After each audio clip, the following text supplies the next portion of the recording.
পাঁটি দেয় না কেন? তো বলছে পাঁটি দিলে মেয়ে হবে, ওর তো ছেলে চাই, সেই জন্য ফাঁসি দেয়, আর ভাইপোরা দেয় পাঁটা। এই বুঝতে পারেননি আপনারা?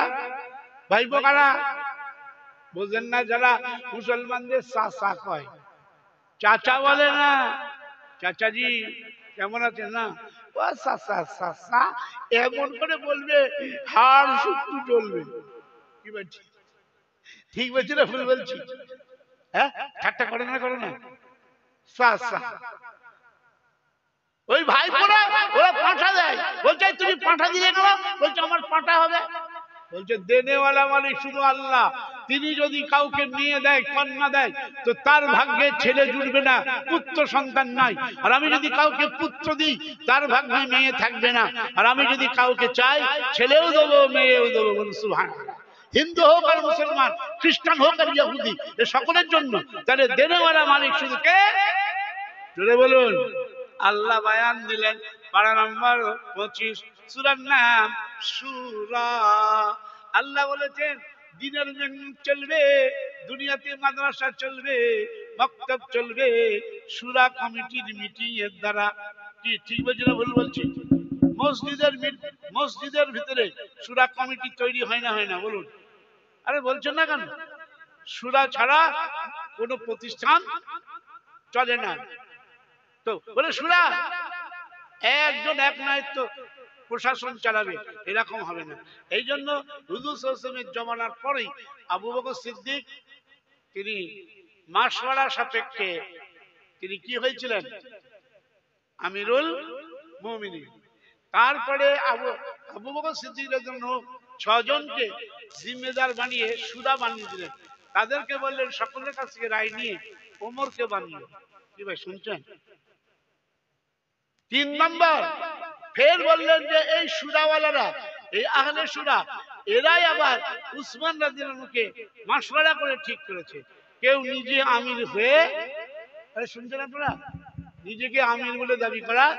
সেই হাদিস আছে যে নিজেকে আমির বলে দাবি করে, এখানে আল্লাহর অভিশাপ নেমে আসে, মুসলমানদের মধ্যে বিবাদ শুরু হয়ে যায়। কি ভাই শুনছেন আপনারা? খুব ঝামেলা শুরু হয়ে যায়, খুন খারাপি শুরু হয়ে যায়, রক্তাক্ত ইতিহাস তৈরি হয়। তারপরে আলী রাদিয়াল্লাহু আনহুকে সুরাত দ্বারা করা হলো। বলুন, আলীর পরে কেউ আর আমিরুল মুমিনিন ছিল? আরে বলছে না কেন?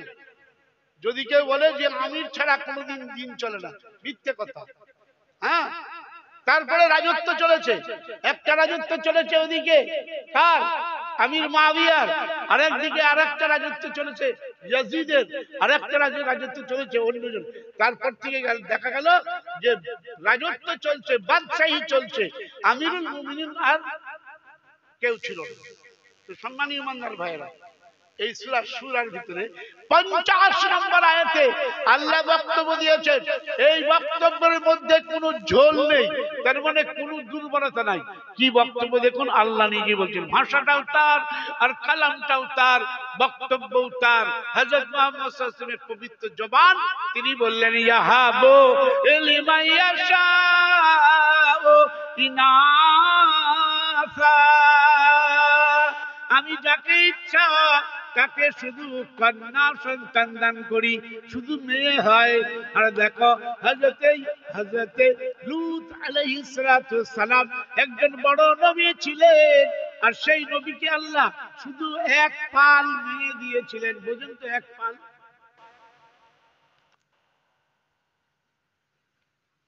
8-10টা মেয়ে, একজন নবী। তো নবী হয়ে নবীর কোনো ক্ষমতা নাই? পীর ফকিরের ক্ষমতা বেশি না নবীর ক্ষমতা বেশি? বলুন। এত ক্ষমতা নবীদের, কিন্তু লূত আলাইহিস সালাম আল্লাহর কাছ থেকে চেয়ে একজন ছেলে নিতে পারেনি। তার ভাগ্যে শুধু মেয়েই ছিল, ছেলে তার ভাগ্যে ছিল না। এবার শুনুন, এই দুনিয়াতে যাদের খালি মেয়ে আছে আর তাদের ছেলে নাই, তাহলে তাদেরকে একটুখানি আল্লাহর সাথে বিয়াদবি করতে হবে তো। আরে বলছেন না কেন? আল্লাহর বিরুদ্ধে অভিযোগ করবে। হ্যাঁ, এ আল্লাহ আমাকে বঞ্চিত করলো, আল্লাহ আমাকে অন্যজনকে দেখতে পাই না, আমাকেই দেখতে পেয়েছে যে আমাকে খালি মেয়ে দিয়েছে। অসন্তুষ্ট। আমার বড় ছেলের দুটো মেয়ে, ভাই শুনছেন, ওর ছেলেই নাই, তাহলে কেঁদে মরবে না? মেয়েগুলোকে ওই জাহিলিয়াতের যুগের মতো গলা টিপে ইন্নালিল্লাহ করে দেবে। আর ওরা তো গলা টিপে মানেনি, ওরা তো জানতো মেয়ে পুঁতে ফেলতো। ঠিক বলছি না ভুল বলছি বলুন? হ্যাঁ, وَإِذَا بُشِّرَ 14 পারা সূরার নাম নাহাল। وَإِذَا بُشِّرَ أَحَدُهُم بِالْأُنثَى ظَلَّ وَجْهُهُ مُسْوَدًّا وَهُوَ كَظِيمٌ يَتَوَارَى مِنَ الْقَوْمِ مِنْ سُوءِ مَا بُشِّرَ بِهِ أَيُمْسِكُونَ عَلَى هُونٍ أَمْ يَدُسُّهُ فِي التُّرَابِ। জানতো মেয়েদেরকে মাটির মধ্যে পুঁতে ফেলা হতো, এইরকম একটা নির্মম হত্যা। আর এই একটা রেওয়াজ হযরত মুহাম্মদ সাল্লাল্লাহু আলাইহি ওয়াসাল্লাম বন্ধ করে দিলেন। আল্লাহর হাবিব সাল্লাল্লাহু আলাইহি ওয়াসাল্লাম বলেন, তোমরা পড়ো লা ইলাহা ইল্লাল্লাহ, লা ইলাহা ইল্লাল্লাহ, লা ইলাহা ইল্লাল্লাহ। সবাই লা ইলাহা ইল্লাল্লাহ, লা ইলাহা ইল্লাল্লাহ মুহাম্মাদুর রাসূলুল্লাহ। আল্লাহর হাবিব সাল্লাল্লাহু আলাইহি ওয়াসাল্লাম বললেন, আমি কোন ভান্ডারের মালিক নই, সন্তান আমি কাউকে দিতে পারি না, যার কারণে 1400, এবার শুনছেন আপনারা, 1445 বছর চলে গেল। কত এটা কত চলছে? 1445 হিজরি। এই বছরে 1445। আপনারা অনেক জানেন না? জানেন না? না জানি না। এখন তো আমরা মিডিয়া চালাচ্ছি, সেখানে দিচ্ছি যে প্রতি মাসের প্রথম তারিখ কবে, এবারে চন্দ্র মাস পড়েছে না পড়েনি, ক তারিখ হলো, সমস্তগুলো আমরা মিডিয়ার মাধ্যমে জানিয়ে দিচ্ছি। হেলাল কমিটি আমরা তৈরি করেছি। কি ভাই শুনছেন আপনারা? হ্যাঁ, এটা মিডিয়ার নাম কি রে? আবে হায়াত মিডিয়া। আমার বড় জামের বয়ানও পাবেন, সব পাবেন। জি হ্যাঁ। তো সম্মানীয় ইমানদার ভাইরা, 1445 হিজরি, এত বছর নবীজি সাল্লাল্লাহু আলাইহি ওয়াসাল্লাম হয়ে গেছে। এই দুনিয়ার মহিলারা শোনো, আর সমস্ত বাবাজিরার ভাইরা শোনো, সারা দুনিয়ার সমস্ত হিন্দু, খ্রিস্টান, ইহুদি, মুসলমান আর যত আছে সাঁওতাল বাউরি সবাই শোনো। এই বিশ্ব নবী মুহাম্মদ সাল্লাল্লাহু আলাইহি ওয়াসাল্লামের দরগা মদিনা শরীফে আছে, সেখানে তিনি আরাম করছেন, ঘুমিয়ে আছেন। আজ 1500 বছর হতে চলেছে, অথচ সেই জায়গায় আজ পর্যন্ত কোনোদিন কোনো মান্নত মানসিক দেওয়া হয় নাই। একবার বলবেন না সুবহানাল্লাহ? মান্নত মানসিক দেওয়া হয় নাই। আজ পর্যন্ত কোনোদিন সেই রওজাতে কোনোদিন ঘোড়া চাপানো হয় নাই। আমি আরো বলছি শুনুন, আজ পর্যন্ত আল্লাহর হাবিব সাল্লাল্লাহু আলাইহি ওয়াসাল্লামের দরগাতে কোনোদিন ফুল চড়ানো হয় নাই। আল্লাহর হাবিব সাল্লাল্লাহু আলাইহি ওয়াসাল্লামের দরগাতে কোনো লাইটিং নেই, মোমবাতিও জ্বালানো হয় না, অন্ধকার কবরের ভিতরে। জি না, যেখানে রাসূলুল্লাহ সাল্লাল্লাহু আলাইহি ওয়াসাল্লামের দরগা শরীফ, সেখানে 3টে কবর আছে। একটা রাসূলুল্লাহ সাল্লাল্লাহু আলাইহি ওয়াসাল্লামের, তার পাশে আবু বকর সিদ্দিক রাদিয়াল্লাহু আনহু, তার পাশে ওমর ফারুক রাদিয়াল্লাহু আনহু। আর একটা জায়গা খালি আছে, এখানে হযরতে ঈসা আলাইহিস সালামের কবর তৈরি হবে, যাকে আল্লাহ রিজার্ভে রেখেছেন, আকাশে তুলে রেখেছেন। আর শুনছেন আপনারা, এসব আমি নিজে চোখে দেখে এসেছি খুব ভালো করে। কেননা আমি একদম বিলকুল ওই চ্যানেলের ভিতরে ঢুকে গিয়েছিলাম, ধরাম করে এসে আমার কলার চেপে ধরছে। ও মনে করছে এ বেদাতি মাল। কি ভাই শুনছেন? এসেই হয়তো রাসূলুল্লাহ সাল্লাল্লাহু আলাইহি ওয়াসাল্লামের জানিটা চুমু খাবো।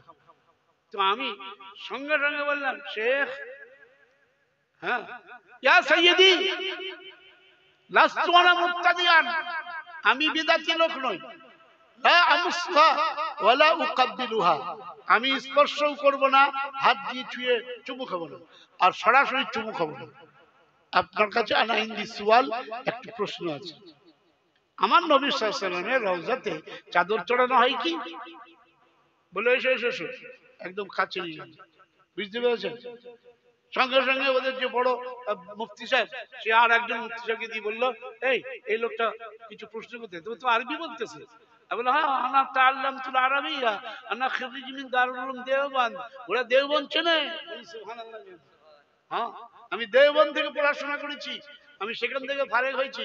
আমি আর তাআল্লামতুল আরাবিয়া মিন হুনা, ওইখান থেকে আমি আর আরবি ভাষা শিখেছি। তো আমি যখন জিজ্ঞেস করলাম, রাসূলুল্লাহ সাল্লাল্লাহু আলাইহি ওয়াসাল্লামের রওজাতে চাদর চড়ানো হয়? ও রাসূলুল্লাহ সাল্লাল্লাহু আলাইহি ওয়াসাল্লামের রওজাতে ফুল চড়ানো হয়? রাসূলুল্লাহ সাল্লাল্লাহু আলাইহি ওয়াসাল্লামের রওজাতে কোনো আগরবাতি জ্বালানো হয়? বলে, তুমি দেখে নাও, এখানে আগরবাতিও নেই। দেখো পুরো মদিনাতে আলো আর আলো। কি ভাই, শুনছেন আপনারা? আর আমি মনে করি গোটা বিশ্বের বহু দেশ আমাদের ঘোরা হয়ে গেছে, কিন্তু কোন দেশে এত সুন্দর আলো আর লাইট নেই। মনে হয় যেন শুধু সোনা আর সোনা, সোনার মদিনা।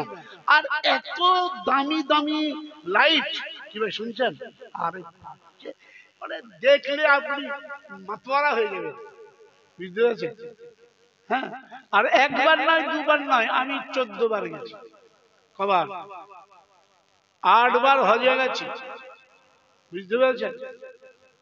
দুবার আমার স্ত্রীকে নিয়ে গেছি, একবার হজে আর একবার উমরায়। আর আমি 6 বার উমরায় গেছি, 8 বার হজে গেছি। তো সেখানে গিয়ে আমি যখন দেখিনি একবার, আসলে ওদের সাথেই কথা বলি। তো আমি যখন কথা বলতে শুরু করলাম, তো বলো, রাসূলুল্লাহ সাল্লাল্লাহু আলাইহি ওয়াসাল্লামের এই রওজাকে কেন্দ্র করে কোনোদিন ঈসা আলাইহিস সালামের নাম করে কোনো অনুষ্ঠান হয়েছিল কি? আরে শুনছেন? হ্যাঁ, উর্দুতে বা বাংলায়? এবার শুনছেন? মন যে আমার জ্বলে গেল, নবী দেখা দাও না। যে বাটা এই সুর করে পড়ছে, ও একটা শিল্পী, ও বাটার দাড়ি চাচা। মাল কিন্তু চাচাজি নয়, চাচাজি। এবার শুনেছেন কি? শুনেছেন?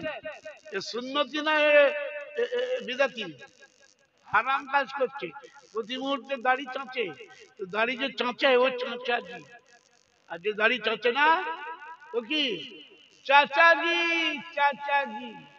আমি বললাম, বেটা দাড়ি চেঁচেছে, ভালো টুপি খাটিয়েছে, আর ভালো একটা ক্রিচ মারা জামা পড়েছে, আর সে একদম গাইছে, আমার একজন উর্দু ভাষীকে দেখছি, এরা মোটা মোটা কম, দাড়ি চাঁচা, আর মাল তারে হিপ্পি। এবার শুনছেন? আরে যারা কাওয়ালি গায়, মাল কি সালা এরকম করে নাই, এরকম করে ধরে, আর তারপরে কলকের মধ্যে দিয়ে আগুন ধরে এমন টান মারলো, দপ করে আগুন ধরে গেল। আমার দেখা এটা নিজামুদ্দিন মার্কাজে হুজুরের দরগাতে এসব। আরে দুর্গন্ধ, ভটকা ভটকা গন্ধ। আমি তো একেবারে দৌড়, জুতো হাতে করে। ওই সহ্য করা যায়? আচ্ছা বলেন তো, আরে খাজা পীর তো পীর বটে, তবে গাঁজা পীরও কি পীর? এই আপনার বলেন না কেন? খাজা পীর ঠিক আছে, তাহলে গাঁজা পীরকে মানবো? হ্যাঁ, তারা নখ কাটিনি, গোপ কাটিনি, চুল কাটে না, এরকম মেয়ে মানুষের থেকে বড় বড় চুল। আর তারা কি সব মস্তান? মস্তান মানে বোঝেন নাই? মারামারি করো না। মস্তান মানে ওরা নাকি দিনের জন্য পাগল। খেপা! এই ফকির না দরবেশ? হ্যাঁ, হারামখোর। কি ভাই, শুনছেন? ও ও কাওয়ালি গাইছে, ও দাঁড়াতে পারছি না, সরে উল্টে পড়ে যাচ্ছে, তার মানে মাল খেয়ে। কি ভাই, শুনছেন? সে কি বলছে জানেন? ভর দে ঝোলি, ও ভর দে ঝোলি, ভর দে ঝোলি ইয়া মোহাম্মদ। মোহাম্মদের নাম করছে আর মাল খেয়ে। ও কি মাল? জি, আমি বলে কোনদিন এখানে কাওয়ালি হয়? ঈসানে সব হয়? আজকে মানুষ খালি ঈসানে সব করছে, কেন জানেন? একটু তো আমাদের পেটটাও ভরবে, পকেটটাও। আরে বলছেন না কেন? হ্যাঁ, 25,000, 30,000, 35,000। আবার সেদিন তো দেখলাম এক ভাই সাহেব তো 50,000-এর বাড়তি। 50,000! জি হ্যাঁ, 500 টাকার নোটের বান্ডিল কত হয়? জি, বললে বসিরহাট এলাকায় জলসা করছি, তো আমাকে 8-10টা ইলিশ মাছ দিচ্ছে। ওরা সারা বাজার করে গেল পিজ্জাদা, আর তাকে তো দিতেই হবে, খুঁজে খুঁজে 6টা পেয়েছে। তো বলছে তোদেরকে দুয়া দেবো না বদুয়া দেবো, তোরা বলেছিলাম 10টা দিবি, তো 6টা দিলি কেন রে? ওরা তো পাইনি আর বাজারে, তো 6টা দিলে তাই রাগ করছে। ইলিশ মাছ রে, আজকাল ইলিশ মাছের দাম তো 1,500 টাকা হয়ে গেছে, না না তার থেকে বেশি হয়েছে। বেশ কিছুদিন কিনিই নি। হ্যাঁ, মাসখানি করে ইলিশ মাছ ওরা আমাদের বাড়িতে কিনা হয়, নাহলে কিনা হয় মাঝে মাঝে 1300 টাকা 1,500 টাকা কিলো। জি, আমি বাংলাদেশ থেকে 2বার নিয়ে এসেছি। পুলিশ ধরে বলে 100 টাকা ঘুষ দেন, মানে চা খাওয়ার দেন। আমি বলি তোমার মাছ তোমাকে খাওয়াবো না, তোমাকে চা খাওয়াবো, ওসব হবে না, ঘুষ আমি দিই না। আমি বললাম মৌলী মানুষ, বলছে না, আমার পকেটে 3টে 500 টাকার নোট ছিল, বুঝতে পেরেছেন? ওভারটা দেখে ফেলেছে, দিয়ে বলছে না এরকম। আমি বলে শোনেন, আমি মৌলানা মানুষ, মাদ্রাসার সাথে সম্পর্ক রাখি, এই লোকের কাছে ফকির ভিক্ষা করে করে চেয়ে চিনতে দুটো চলে, আপনি কিছু চাঁদা দেন। ও বলছে সারা কান পাল্লাই পড়েছি। আরে শুনছে, আমি তাই বলেছি যে আপনি কিছু চাঁদা দেন, আমাদের এখানে সব এতিম ছেলেরা খায়। ও বলছে কান পাল্লাই পড়েছি, বলছে যান যান। বাংলাদেশে বলে যান যান যান যান, ওরা এরকমই বলে। হ্যাঁ, একজন মহিলা পুরুষ মহিলা অফিসার, সে আবার আমাকে বলছে আল্লাহর রাস্তাতে একটু চা খাওয়ার পয়সা দিন। আমি আল্লাহ রাস্তা, সেটা ঘুষ চাই, যার বলছে চা খাওয়ার পয়সা দিন, বুঝতে পেরেছেন? হ্যাঁ, মুসলমান যখন আমি দিইনি, তো বলছে আমরা এখানে একটা মসজিদ তৈরি করবো, ওই মসজিদে কিছু টাকা ফেলে যাবে। তাহলে ফেললি সারা দিল্লি। আমারও এখন আমরা মসজিদ তৈরি করছি, 1 কোটি টাকা খরচ হবে, সেখানে আমাদের একটু টাকা পয়সার সমস্যা আছে, বুঝতে পেরেছেন? হ্যাঁ, আমার ইমানদার ভাইরা, মানুষ কোন জায়গায় চলে গেছে। হ্যাঁ, তো সম্মানীয় ইমানদার ভাইরা, রাসূলুল্লাহ সাল্লাল্লাহু আলাইহি ওয়াসাল্লাম বললেন দেখো আমার হাতে ছেলেদের ভান্ডার নেই। হযরতে লূত আলাইহিস সালামের মেয়ে হয়েছিল, ছেলে হয়নি, উনি আল্লাহর কাছে ছেলে দিতে পারেনি। তোমরা কি এটা বুঝতে পারো না যে একজন নবী যদি ছেলে আনতে পারে, তো তোমার কোন পীর ফকির আর কোন দরগায় গিয়ে তুমি ছেলে পাবে? সবাইকে, হিন্দুকে খ্রিস্টানকে মুসলমানকে সবাইকে আল্লাহ এই কথাই বলছে। কার কাছে যাচ্ছ তুমি? আল্লাহ বলছেন আমি যাকে ইচ্ছা তাকে ছেলে দান করি। ও খলিলুল্লাহ ইব্রাহিম খলিলুল্লাহ, তিনি কেঁদেই যাচ্ছিলেন 86 বছর ধরে তিনি কেঁদেছেন, কোন নবীর দরগায় গিয়ে মান্নত দিইনি, মানসিক দিইনি, আর কোন রকমের তিনি কোন খাসি বা পাঁঠা কিছুই চড়াননি, একটা মরগ দান করেননি, মুরগা এসব কিছুই দেননি, তিনি শুধু কেঁদেছিলেন। তোমরা দেখো কোরআন শরীফ, আমি আল্লাহ বয়ান করছি, আমি বয়ান করব ইব্রাহিম নবীর কিসসা, অর্থাৎ তার ঘটনা আমি বয়ান করি। পারা নম্বর 23, সূরার নাম সাফাত, আয়াত নম্বর 100। 100 ভাগ বিশ্বাস করো। কি হয়েছে শুনছেন? কত নম্বর আয়াত? 100 নম্বর আয়াত। 100% শিওর আর 100% পিওর। কি? আরে কোরআনের মধ্যে কোনো ভেজাল ঢোকানো যাবে? সেই কোরআন বলছে, আজকে তাফসীরুল কোরআনের এই মাহফিল, কি গো আমি আসার সময় তখন বলছিল তাফসীরুল মাহফিল, আর তাফসীরে যদি কোরআন বাদ দিয়ে যদি আমি অন্য বয়ান করি, তাহলে এর বিপরীত হবে না হবে না? আমার তো উচিত যে কোরআন দিয়ে আল্লাহ কি বললেন সেটাকে বলি। আল্লাহ বললেন এই দুনিয়ার মানুষ তোমরা শোনো, হযরত ইব্রাহিম আলাইহিস সালাম কাঁদলেন 100 নম্বর আয়াতে, রব্বি হাবলি মিনাস সালিহিন, এ আল্লাহ তুমি আমাকে আমার বংশে বাঁচিয়ে দেওয়ার মতো একটা সৎ ছেলে দাও। এ কথা বলেনি আমার ছেলে যেন বড় লোক হয়, কোটিপতি হয়, দুনিয়ার মধ্যে যেন বিশাল বড় সম্পদশালী হয়। উনি বলেছেন দিনদার হবে আর ইমানদার হবে, ও খুব ভালো ছেলে দাও। রব্বি হাবলি মিনাস সালিহিন, নেককার পরহেজগার ছেলে চাই। জি, আমরা প্রথমে চাই না, আর আমরা দরগা থেকে বলে আসি আমার ছেলে যেন তার 5 আঙুল যেন ঘিয়ে ডুবোনো থাকে। কি ভাই? আবার ফের বলে পিসাব হুজুর দোয়া করে দেবেন আমার বাচ্চা যেন দুধে ভাতে থাকে। ভাই আপনারা বোঝেন না নাকি? কিসে থাকে? ওদের দুধে ভাতে থাকে। খেপার বেটা, হ্যাঁ দিনদার হোক এ কথা বললে না। আরে বাবু আজকাল তো পিঠ ধরাটাও আজকাল কি হয়ে গেছে, ব্যবসা হয়ে গেছে। কেন পিঠ ধরছে মানুষ? এই নিজেকে সংশোধন করা, নিজেকে শুধরে নেওয়া, আর নিজেকে ভালো করা, ভালো মানুষ হওয়া, এর জন্য পীরের কাছে যায় না। পীরের কাছে যাই কেন? আমার বিবি খুব সুন্দরী, ওই ক বছর ধরে ওর সাথে চলছে, খালি 3টে বেটি হয়েছে, বেটা একটা হয় না। পিঠ ধরেছে, হুজুর একটা বেটা দেবেন। ও তো বেটার জন্য পিঠ ধরেছেন, পিঠ ধরা জায়েজ না হারাম?